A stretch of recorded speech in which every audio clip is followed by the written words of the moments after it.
LDNRBS. We got another special guest in the building, none other than Gonzales. Give him a clap out here. Hey, man like Gonzales, you know. Man like. Where did that name come from? You know, I need to know. It's just my name. My name's Theo Gonzales, so my mom calls me Fee. Yeah. I have to just straight off the back say Chanel bags. Chanel bags. Listen.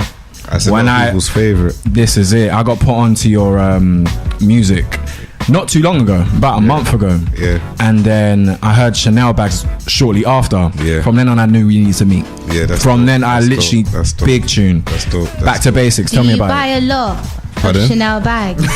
Nah. You said that in a kind of way, like. I'm saying it like, am I going to get one soon? No. But let's take it real back to LDNRBS. For the listeners, introduce yourself. Who are you? I'm Fee Gonzales. I'm from South London, Brixton. Yeah? Yeah. Okay. Now, this Chanel bag track, we might as well go straight in with it. Tell us about that. I think it's produced by Jay Young. So I recorded you know the Jay producer. Yeah. There's a lot of people that come in and end up. That was a very. I'm a producer advocate in it because I feel like they don't get the recognition. No, they make the music, man. Exactly. They're the most fact that you know your producers. Yeah. Respect to you, brother. Yeah, they're the most important. But yeah, Jay Young's made it. I didn't actually feel the song, but every time I kept on playing it, like in the car, everyone was going crazy about it. So you weren't feeling it? Nah, for real? Nah, I only feel it like those sort of songs. I only feel when I see other people's reactions. Yeah. So it was good to see that people felt it. And talk us through that moment. You know, from is this the song that you wrote yourself? Yeah, I write everything myself. Obviously, yeah. So talk us through, you know, just talk us through that whole emotion. You know, how did you get that song? What was the inspiration behind writing it? Was there a situation? Was it about? No, it was I just go to the studio and just work. Most of every song that I make is to do with my life or something like that, some part of my life. So how did music and you start? Just for my dad. My dad's heavy into jazz. Really? Yeah, so that's nice. What's it like growing up with a jazz daddy? It was annoying. I hated jazz. It tends to be that way for some reason. It's till you get older, you respect it, innit?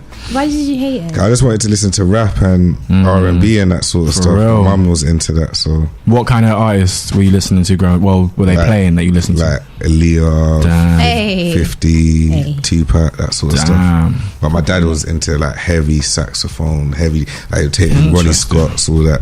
Really? Seriously? And Stevie Wonder when I was younger as well. I mean, those are good experiences though for the culture. Yeah, definitely. No, I'm happy now. I just wish I was like how I feel about music now. I actually understood what was going to happen for my life then. I would have paid more attention. Did your dad play any instruments? He played saxophone, but he used to make me try and play, like he was a hustler, so he always wanted me to be like a different kind of child and more. I'm from Brixton, so he didn't want me to end up like the rest of the kids, so he'd go make me do piano lessons, guitar lessons. Okay. It's funny you say that too. It's exactly where I was heading to. Yeah. Brixton. Yeah. Tell me about Brixton and like the element it brings to you. A lot of pain. Yeah, just more pain because a lot of people that I grew up with ain't around no more, so it's like just every time I'm like repping my hoods or talking about it, it's just more pain that I get from it. So that's how my music is. Everyone in South London's got kind of dark music, not dark but painful kind of music, you know what I'm saying? There's a lot of story behind it. Yeah, there's a lot of stories because everyone's going through a lot of different trials. So it's just like... Do you think it's changed in any kind of way? Because I feel like back in the day it seemed to be... Gentrification-wise, but still the same stuff. Really? It's been gentrified, but like all the local shops that were around ain't there no more. But and how has growing up in Brixton, how has that impacted you as a person? Especially as obviously you've tried thick skin, innit? Thick skin. Like you gotta have thick skin growing up in Brixton. Like there's a lot of snakes and a lot of stuff like that. But there's like Brixton as well. What I will say about it is I'm Muslim, so I took my Shahada like 15 years ago, and the whole of my community, most of my community is Muslim, so just being able to be in that community with a lot of black Muslims and it feels good. It's like home. You know what I'm saying? I'm guessing you weren't born No, I wasn't born Muslim. So what made you make that change? I'm always interested to ask this question. I had like certain family members that were Muslim. I used to always think they're cool. Like, they were the cool ones out of the family. So I was just always intrigued into the religion. And then I went to school, and most of my friends in school were the Asians, and they were all Muslim. So we just started talking about religion. I was always into religion at school for some weird reason. That was my favorite subject. That's a good thing. Yeah, that's a really good thing. So yeah, it's so fascinating to hear someone say they were into religion. Yeah, honestly, religion and history, that was my favorite. I love that. Yeah. What in history were you into? World War II and Damn. I used to love that. We're just vibes in already. I love that. Absolutely love that. Would you say that, you know, you being quite a religious person at the moment, would you say that that does play quite a big part in your music and I guess the direction that you want to take yourself as a person down? Yeah, but it's a little bit hypocritical as well, because I'm Muslim. Why do you say that? I ain't supposed to be doing music as a Muslim, innit? I ain't supposed to be doing the stuff that I do in my life, but everyone's got their own little like addictions that they're fighting. You know what I'm saying? I mean, why do you think that is then? Yeah, because a lot of people sometimes talk about the contradictions. Yeah, but it just says it like that music's haram, and music is a sin. You're not allowed to. You even got a song called Halal Haram. Yeah, so so it's like it's the music's just not permitted in Islam, but I'm from a westernized country and I'm westernized culture, and that's what I was going to say as well. It's a culture thing as well, because a lot of different Muslims, obviously you've got the Asian Muslim community. I'm fascinated to learn more about the Black Muslim community. It's like Africans and Jamaicans, like, you know, that in an African household you have to go to school and college and university, like those are things that are respected within your whole family. Within Jamaica, they just want to know that you're doing good, like everything good, you work, like, that's so real.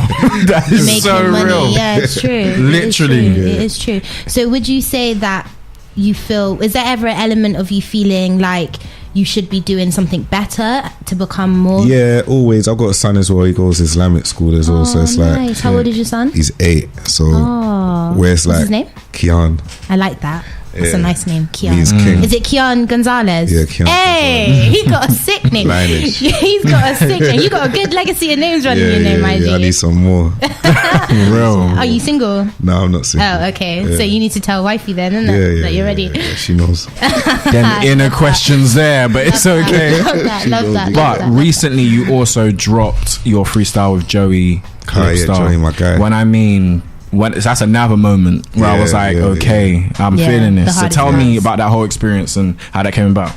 I was just on Joey. I was like, what's free? I need something. I just need a freestyle. Like, as about 800 million people are probably doing the same thing. Yeah, everyone's on him. But I was on him like, I just need a freestyle. I had a lot that I wanted to get off my chest. Yeah.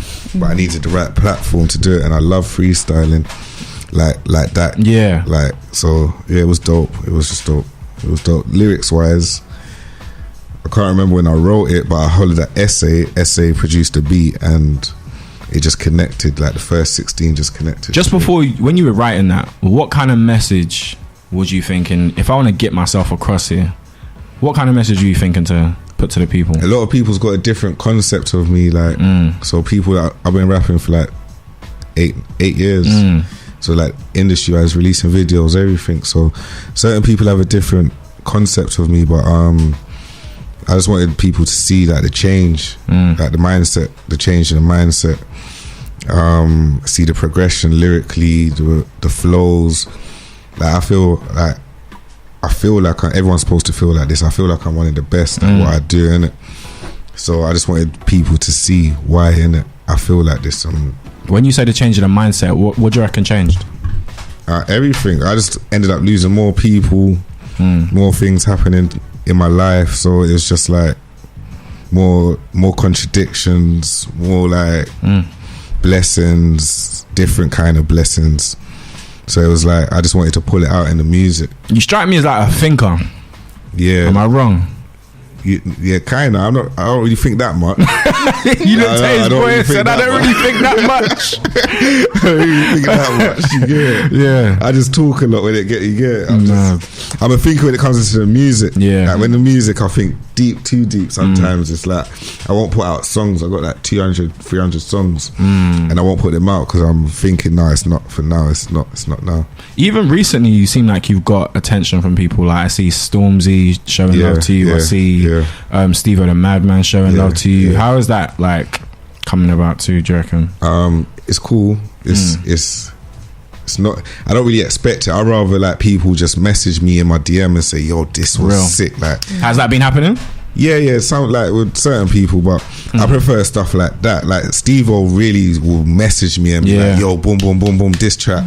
Like, this is why I listen to you, and please keep going." And I need that rather than the outwards. Yeah. So the outwards is just for other people to get into it and build up the hype. Yeah, people but do that can be beneficial to you as well. Yeah, that's great. It brings more traffic to you. That's great, but I just want a fan base that really believe and like the music. Yeah, I don't really want to be a hype artist. You know what I'm saying? Not here for the clout. No. Interesting. I was about to literally say, what do you think of the industry?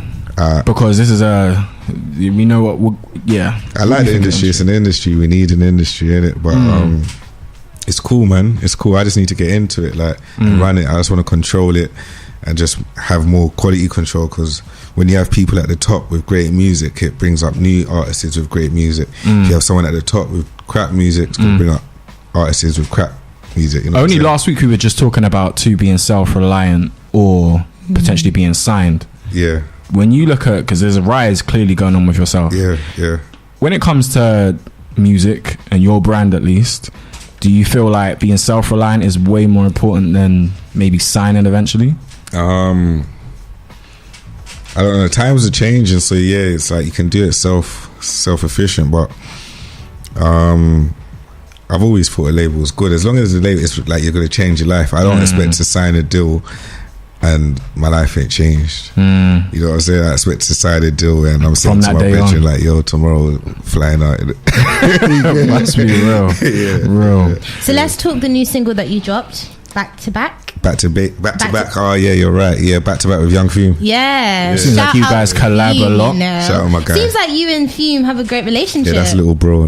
Yeah. Is this just from being around the same ends or? Yeah. Literally just from the same ends. He used to roll with my little cousins. Oh, and then we was just everyone used to rap together, but me and him was just the most focused. That's very interesting, because I've been blabbing on this whole week about a lot of upcoming artists and people that have been in the game for a while and that haven't got the recognition, and I personally think Fume is one of them. Yeah, definitely. I feel like he's been doing it quite a while. So talk us through this track that you've done with him. That's obviously it's a banger. It's a good collab. Funny story, he just released Noughts and Crosses 4, and I released Back to Basics, but we released it the same day. Oh really? Yeah. But you lot trying to outdo each other or something? That's some Kanye and 50 Cent stuff. Trying to outdo everyone else, you know what I'm saying? There was a couple of others. D-Block were dropping that day. It was just like, let's throw it in. You had an agenda. I rate it. Competition, innit? Friendly competition, of course. So we just went into the studio that same day, and it was back to back, like BTB, Noughts and Crosses. The energy was right. Yeah. And do you feel like when you collab with Fume, it's just natural? Like it's mad natural. It's like we make the best music together. I feel like our music together is secretly better than our own songs. Really? That's a bold statement. Our own songs are ourself, like our own vibe. When we come together, it's like a fusion of different sounds and styles, like. And it's obviously the connection that you guys have as well. I'm so here for another Fee and Fume collab. Yeah, we got a whole even that's your really? Oh, for real? Oh, sorry, exclusive out here. Rewind, because you just dropped an exclusive. We got like, but it's Fume, man, because we're never satisfied. Fume's like me as well when it comes to his music. We're never satisfied. So we got like at least 50 unreleased tracks. Really? Maybe 40, 50 years. Because I know you also said you got 200 tracks probably. Yeah. Is there an album coming? Is there a full length project coming? I've got to start again. I always start again. For real? Yeah. So what happens to those tracks? They're just there, innit? As you say, just there. Around to them, listen to them. Like, this one's sick, innit? Would you say you're something of a perfectionist when it comes to No, I'm music? not a perfectionist, but I like to be a perfectionist with just my voice and what I'm saying. If there's any like discrepancies in what I think, I'm not really into it. But if I don't, like, we was listening to a track called Bounce, And it's just something in the last second verse that I just don't like, and just puts me off the whole track. But the track's hard, but it's like. But suppose you put engineers must love that. I know.